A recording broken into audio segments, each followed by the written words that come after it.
Close your eyes for a moment and imagine the life you were promised. Not the fantasy version, but the reasonable one. Work hard, stay honest, build a career, raise a family, save a little, and someday slow down. For decades, this was not just a dream in America. It was a social contract. Millions lived it, millions believed in it, and millions organized their entire lives around it. Now, open your eyes. Something feels wrong. Not suddenly, not explosively, but slowly, like pressure building in a room with no windows. People are working longer hours, staying employed well into their 60s and 70s, earning more dollars on paper than their parents ever did, yet feeling poorer, more anxious, and more exhausted than any generation before them. This feeling is not imagined. It is not weakness, and it is not personal failure. It is structural. Across the country, Americans are asking the same quiet question in different ways. Why does life feel harder, even when we did everything right? Why does stability feel fragile? Why does one unexpected bill feel like a threat? Why does the future feel narrower instead of wider? This documentary is not about blaming individuals. It is about tracing the invisible forces that reshaped daily life in America. Forces that didn't arrive with a single law or a single crisis, but accumulated slowly over decades until the weight became unbearable.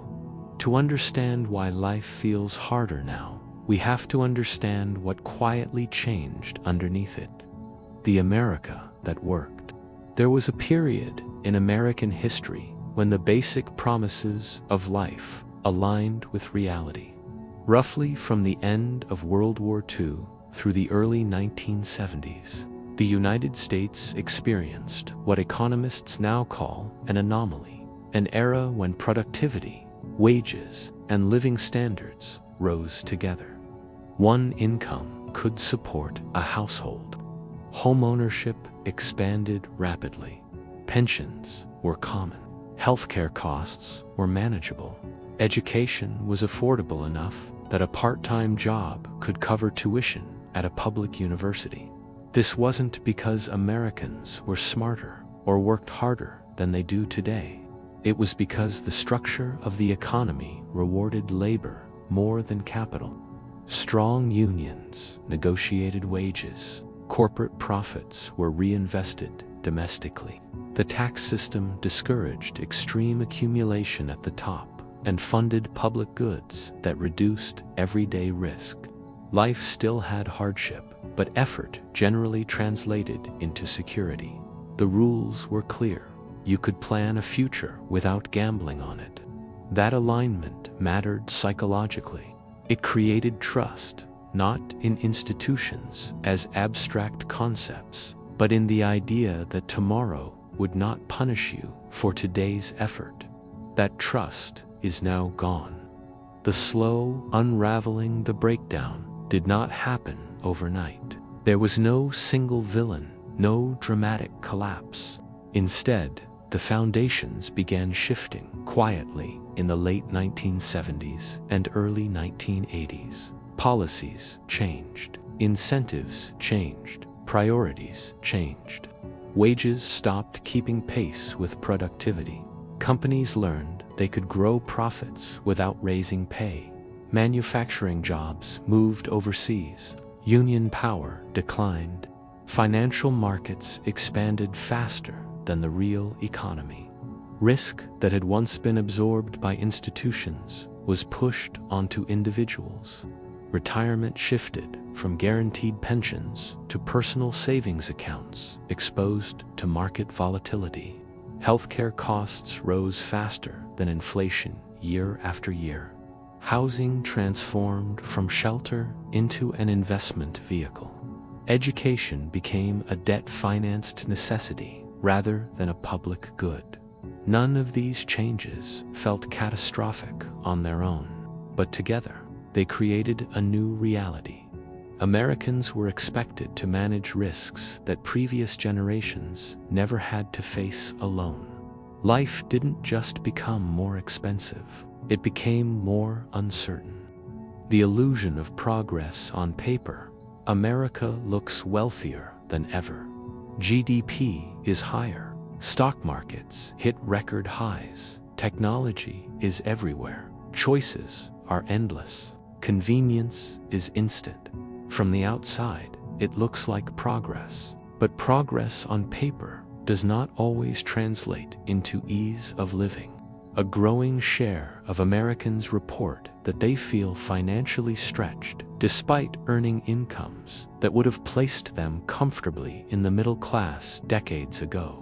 They are surrounded by abundance, yet live with constant vigilance. One illness, one layoff, one rent increase, one family emergency. The margin for error has vanished. This is the paradox of modern American life. More options, less security, more freedom, more anxiety, more consumption, less peace. The system tells people they should feel grateful, but gratitude does not pay medical bills. Optimism does not reduce rent. Hustle does not erase structural imbalance. And when people struggle inside a system that insists they are winning, the struggle turns inward. Shame replaces anger. Self-blame replaces analysis. That is how systems stay intact. Work without relief. Work has always been central to American identity. But work once came with a promise that effort would lead somewhere. Today, work often feels like a treadmill set, just fast enough to prevent collapse. According to recent labor data, Americans work more hours per year than workers in most other developed countries. Job security is fragile, and burnout has become normalized. Many hold multiple jobs. Many hold multiple jobs, not to get ahead, but simply to stay afloat. Work no longer feels like progress. It feels like maintenance. Even professional jobs that once signaled stability now come with anxiety. White-collar workers face constant restructuring. Blue-collar workers face physical exhaustion with diminishing benefits. Gig workers face income volatility disguised as flexibility. The result is a population that is always busy, always tired, and rarely secure. The cost of staying alive. Few forces contribute more to the feeling that life is harder than healthcare. In America, illness is not just a health event, it is a financial risk. Medical debt remains one of the leading causes of bankruptcy. Even insured Americans face deductibles and out-of-pocket costs that can wipe out savings. Preventive care is delayed. Chronic stress accumulates. Fear becomes part of decision-making. People stay in jobs they hate because they need insurance. They avoid treatment because they fear the bill. They ration care not based on medical advice, but on financial survival. In such an environment, life feels fragile because it is. When survival becomes the goal, perhaps the most profound change is psychological. Previous generations worked toward building something. Many Americans today work toward avoiding disaster. This shift changes how people relate to time, money, and each other. Long-term planning becomes difficult when the present demands constant attention. Relationships strain under financial pressure. Communities weaken as individuals retreat into private survival strategies. Life narrows, dreams shrink. Risk-taking feels dangerous, not empowering. And yet, the dominant narrative insists that anyone can succeed with enough effort. This disconnect between reality and rhetoric deepens frustration and isolation. People sense the truth, but lack the language to articulate it. That is why life feels harder, not because Americans forgot how to work, but because the system forgot how to support them. The housing trap. For most of the 20th century, housing represented stability. It was not just a roof, but an anchor, a fixed cost in an unpredictable world. Rent or mortgage payments were predictable. Wages rose over time, and owning a home meant gradually gaining security rather than losing flexibility. That relationship has reversed. Today, housing is the single largest source of financial stress for American households. Rent has risen faster than wages in most metropolitan areas, and homeownership has moved further out of reach for younger generations. Even middle-income earners now devote a historically high share of their income simply to staying housed. This is not accidental. Housing has quietly transformed from a basic necessity into a financial asset class.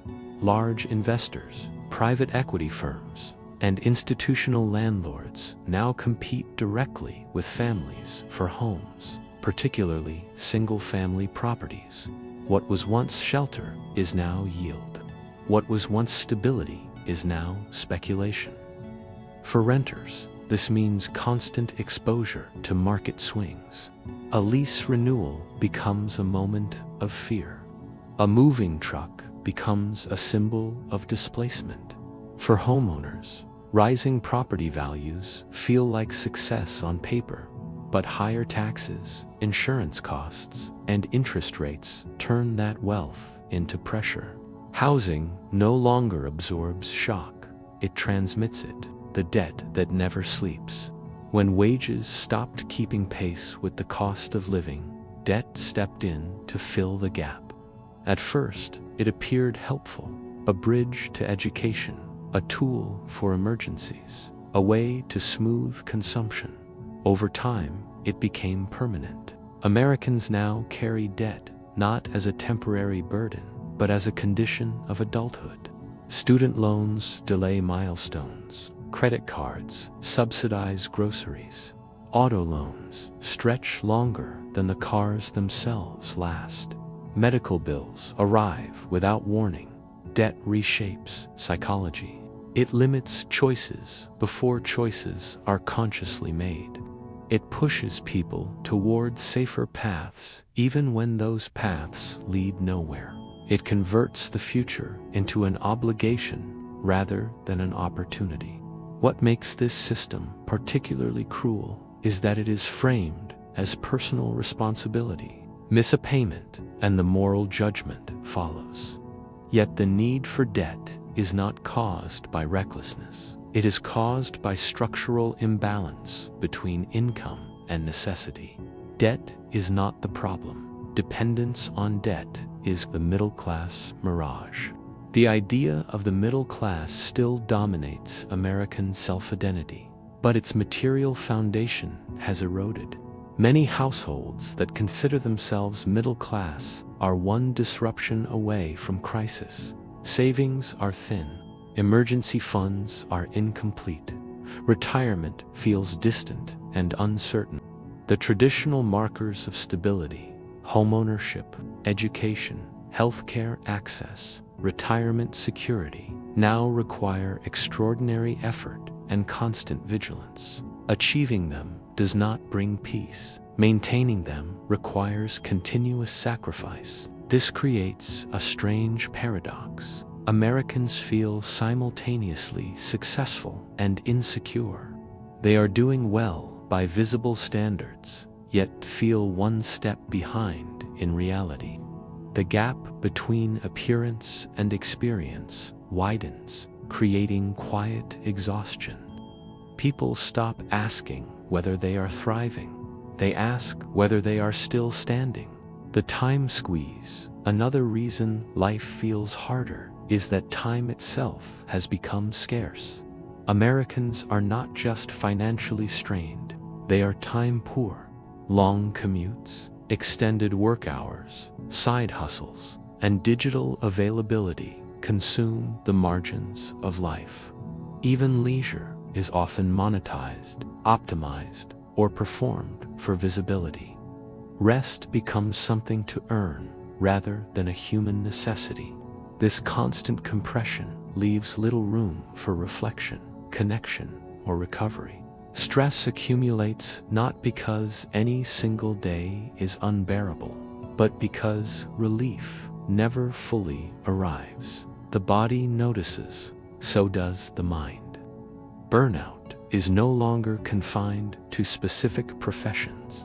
It has become a widespread condition, an emotional signal that effort is no longer yielding proportional reward.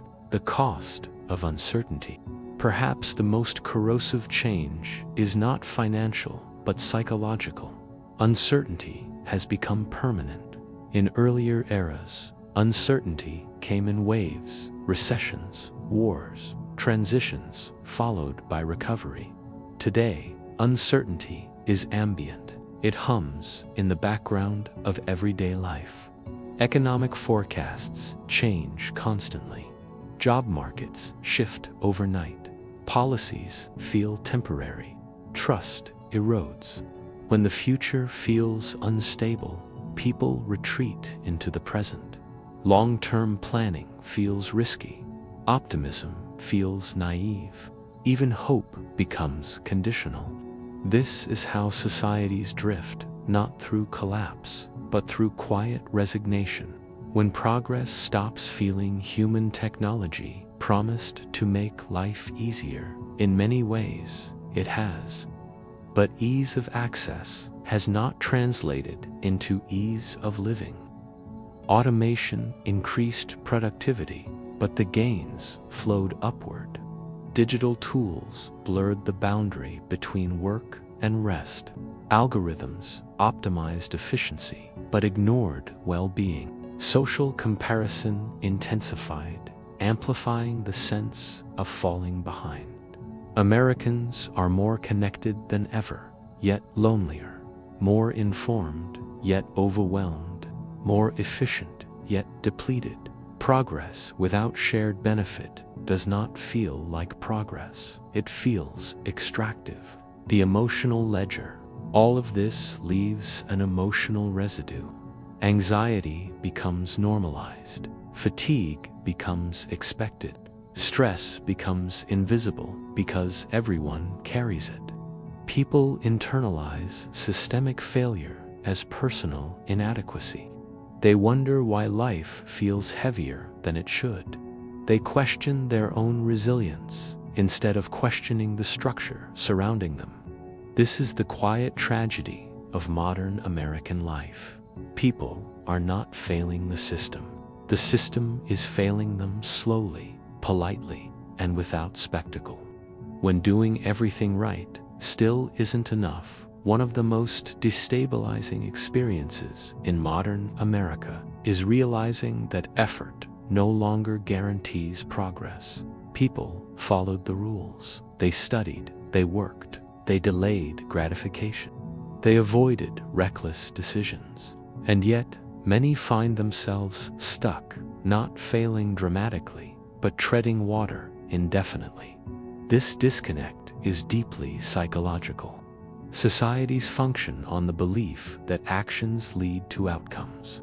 When that relationship weakens, motivation erodes. People don't stop working because they are lazy. They stop believing because the feedback loop is broken. Income growth exists, but it no longer translates into relief. Raises are absorbed by rent increases. Promotions are offset by healthcare premiums. Bonuses disappear into debt servicing. The sensation is not poverty, but futility. The sense that progress evaporates on contact. This is how frustration becomes chronic. The invisible inflation. Official inflation numbers capture averages, but lived inflation is personal. Americans don't buy average baskets. They buy housing, healthcare, education, transportation, and food, categories that have risen far faster than headline figures. What makes this especially painful is invisibility. When prices rise slowly but consistently, people adjust without noticing until adjustment becomes sacrifice. Vacations disappear. Savings pause. Quality declines quietly. People don't say life became harder overnight. They say it happened gradually, until one day it simply felt heavy. And because inflation does not arrive as a crisis, it does not trigger collective response. It isolates individuals inside private coping strategies. The productivity paradox. Americans are among the most productive workers in the world. Output per hour has increased dramatically over the last several decades. Technology has amplified efficiency. Processes are streamlined. Tasks are automated. Yet compensation has not kept pace. This gap between productivity and pay is one of the most important and least emotionally understood dynamics shaping modern life. People are working harder and producing more value, but receiving a shrinking share of what they create. The result is exhaustion without advancement. Effort feels extractive rather than empowering. Work becomes something to endure rather than a path toward stability. When productivity rises but life quality does not, resentment grows quietly. The fragility of stability. Many Americans appear stable on the surface. They pay bills, they show up to work, they maintain routines, but that stability is thin. A single disruption, a layoff, illness, family emergency, or rent increase can cascade into crisis. There is little margin, little slack, little forgiveness in the system. This fragility creates constant vigilance. People plan not for opportunity, but for damage control. They don't ask what they want to build. They ask what they can survive. Living in a state of preparedness drains emotional energy. It narrows imagination. It limits risk-taking, not because people lack ambition, but because failure is no longer survivable. The psychological tax of inequality. Inequality is not just an economic condition, it is an emotional environment. Americans are exposed daily to displays of wealth, success, and consumption, often detached from visible labor. Social media magnifies comparison.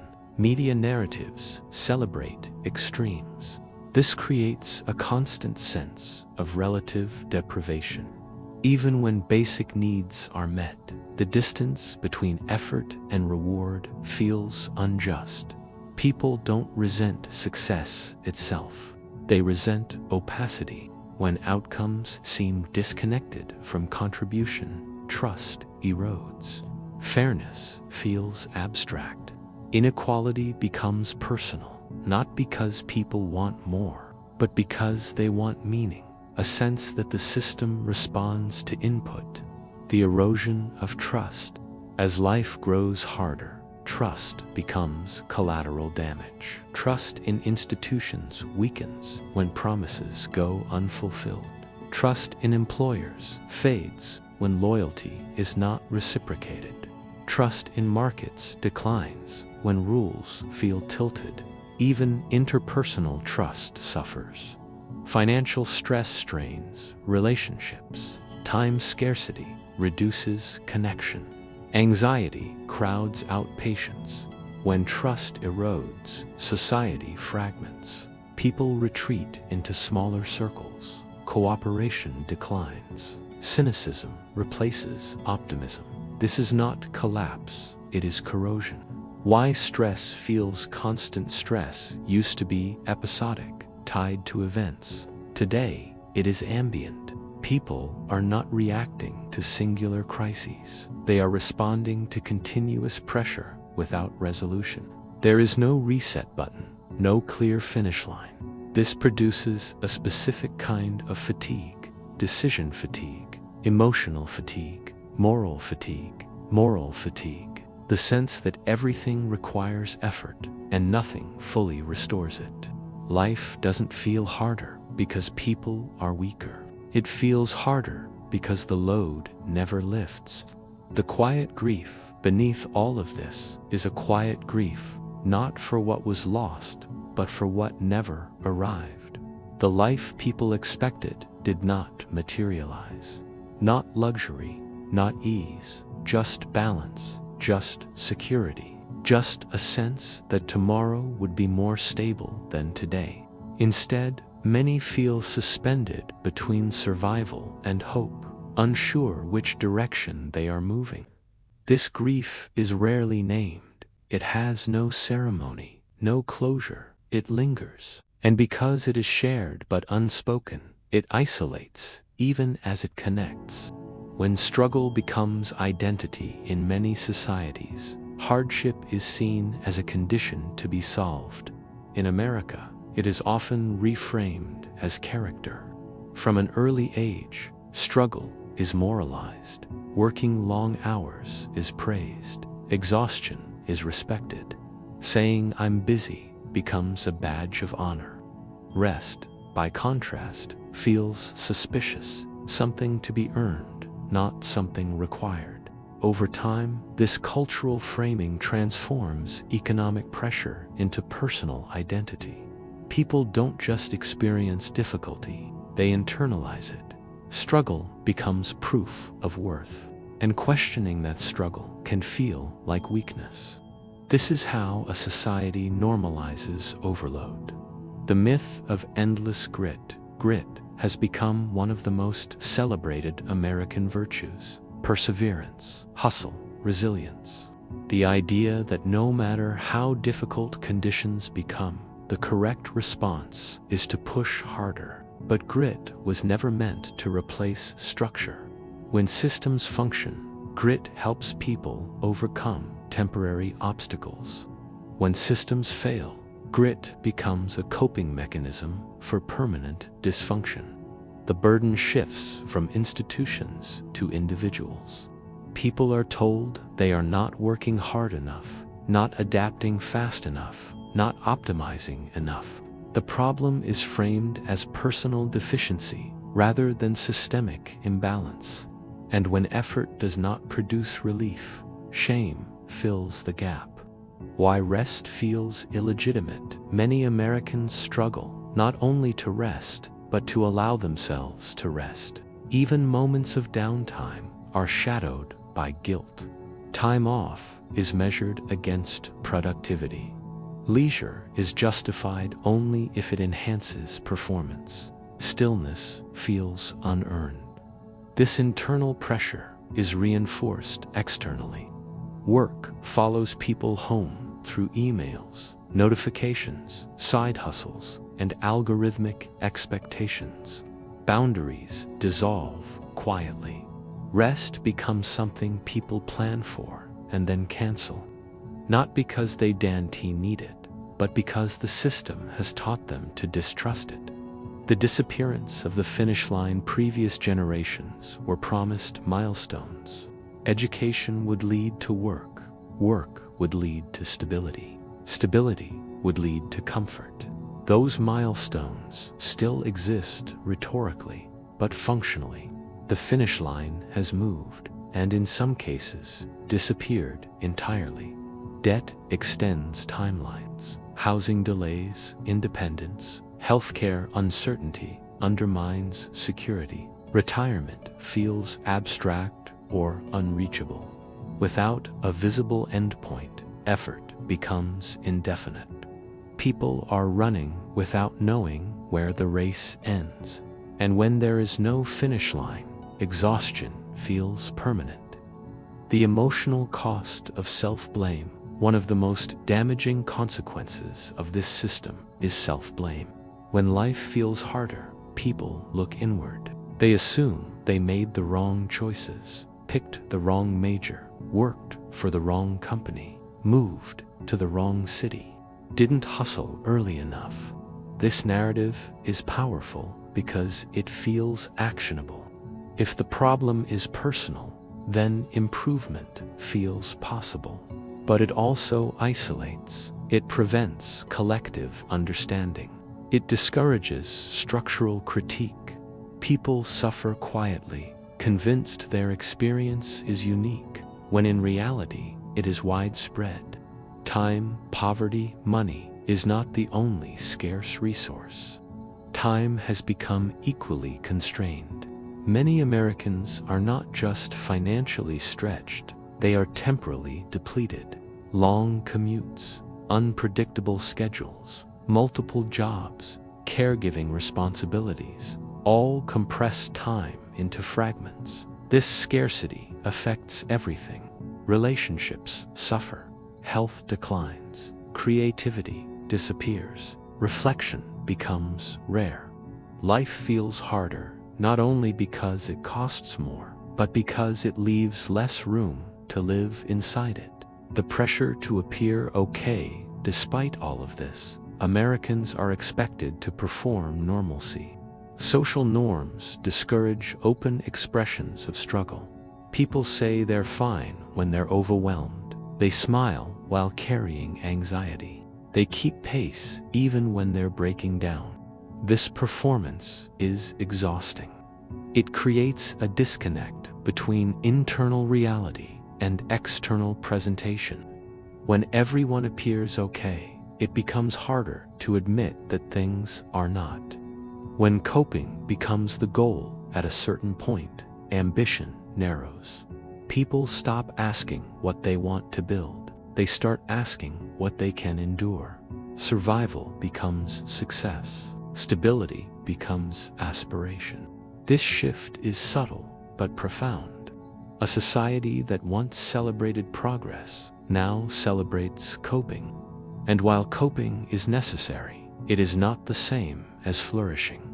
The cost of silence, perhaps the most painful part of this story, is how rarely it is named. Life feels harder, but there is no single villain, no single moment of collapse, just accumulation. And because it accumulates quietly, people adapt individually rather than respond collectively. Silence becomes normalization.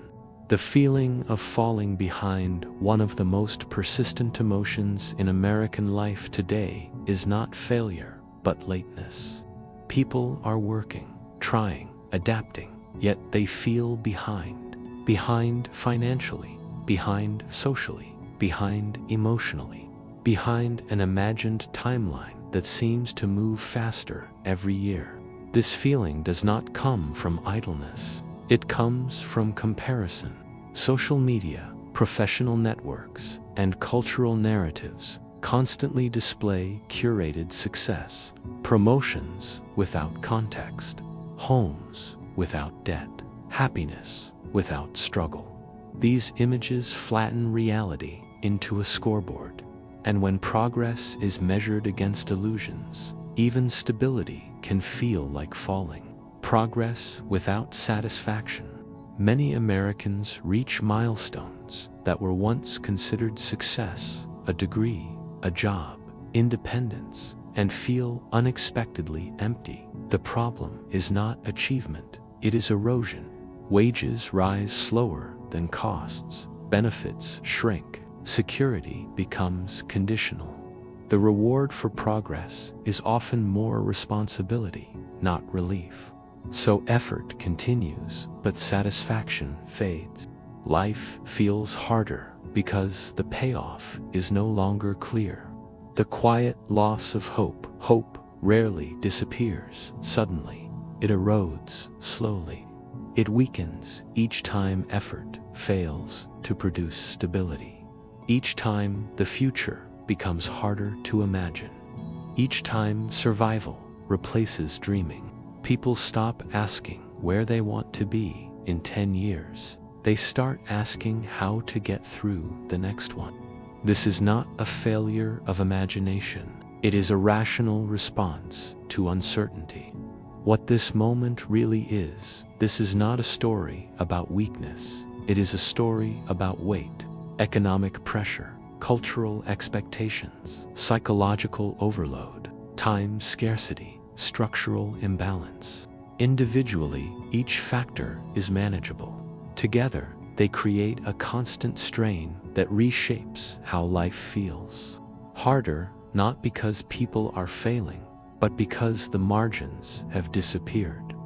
Naming the reality, there is power in naming what is happening. When people understand that their exhaustion is not personal, shame loosens its grip. When struggle is recognized as systemic, isolation weakens. Life feels harder in America, not because people are doing less, but because they are carrying more with fewer supports. Recognizing this does not solve everything, but it changes the story. And stories shape what societies are willing to question, confront, and change. A closing reflection: a society should not require constant endurance just to exist. Hard work should lead to stability, not permanent anxiety. Progress should create room to breathe, not just new pressures. When life feels harder, the question is not how much more people can take, but why so much is being asked in the first place. That question matters, because a society is not judged by how much its people can endure, but by how well it allows them to live